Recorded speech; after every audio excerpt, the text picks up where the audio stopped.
Good evening. There we go. Okay.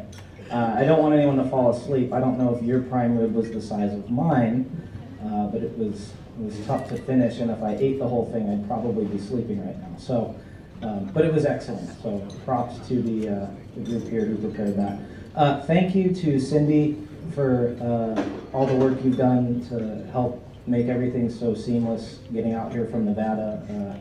Unfortunately, I've traveled way too much the past month, so getting here was kind of tight, but we made it. I'm really excited. And Susan, thank you for that extremely gracious introduction. And Susan's a great friend, and she might not say so, but she's extremely passionate, just as much as I am, if not more, about building a workforce for the future. So thank you. And thank you to NESMA for hosting such a great event and for inviting me to speak. I hope that after some short remarks that we can maybe turn this into a conversation, because I think the subject that I'm going to speak to you about affects all of us profoundly, obviously as manufacturers, but also as Americans. And it's about the future of our country ultimately. So a little bit about ClickBond. We are a manufacturer, well, a designer and manufacturer of adhesive bonded fasteners. So all the little parts that tie in the electrical systems of all the planes we fly in, we make the attachment points that make those wires stick to the plane, and literally they stick into place because we use structural adhesives to glue them into place, hence ClickBond. We do glue our planes together. It's way better that way. Our technology replaces riveting, and it's a really cool little company. We have about 250 people at our headquarters in Carson City, Nevada, and we actually 5 years ago acquired our facility in Watertown, Connecticut, where we have a tremendously skilled and able workforce and team out there that's really helping us compete globally. So it's great to be one of you all. I learned at my table that some high-up person, maybe the top person of ESPN, spoke here once. So the only thing I really have in common with him or her was that I swam in college, I was an athlete, and we're a Connecticut employer. So at least we're kind of close on that front.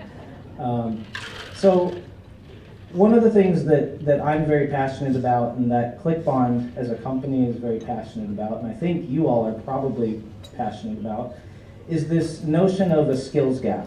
And for those who don't know what the skills gap is, let me describe what we're facing in Nevada to just explain what it is. We're in constant need of talented people. We are, like many of you, at least from the conversations I had, we're growing substantially, which is very exciting. We also have a huge number of baby boomers who are looking at leaving the workforce in the next 5 to 7 years. And somehow we have to replace all of these folks with talent from the world in which we operate. And many of you have probably seen the lists ranking education in America, and Nevada doesn't really sit anywhere near the top.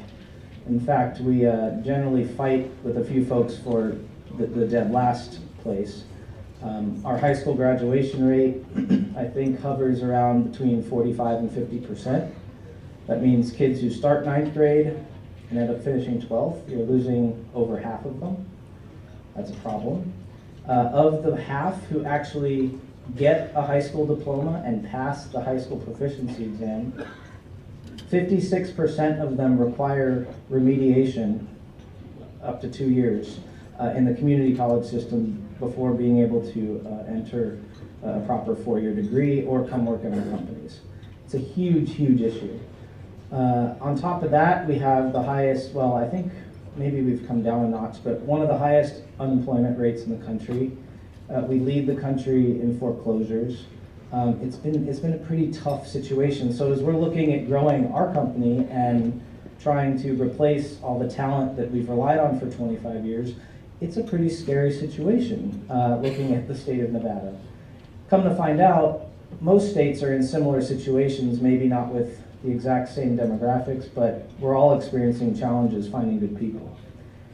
So ClickBond and myself got very, very involved with this question and figuring out what's the model that we need to adopt here to change this situation so that we don't have to move our facility or do something drastic. And we realized, number one, first and foremost, whatever we develop has to be led by industry, has to be led by manufacturing, by us. We have to provide the demand in this equation. We found in Nevada there were tons of great initiatives taking place in the education world, in the nonprofit world, in the workforce system, and even in the economic development system.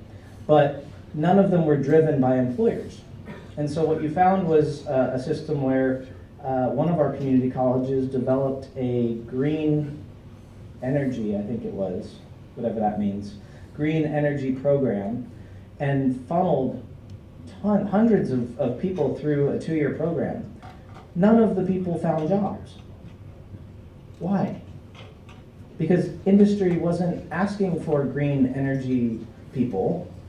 We need people who can read, write, do math, and problem solve.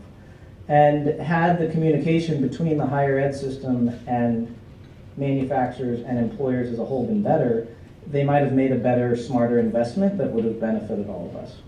So basically there's 3 components that I want to share with you all that I think are really critical to fixing this problem and ensuring that our companies have a very, very bright future, and therefore our country does too.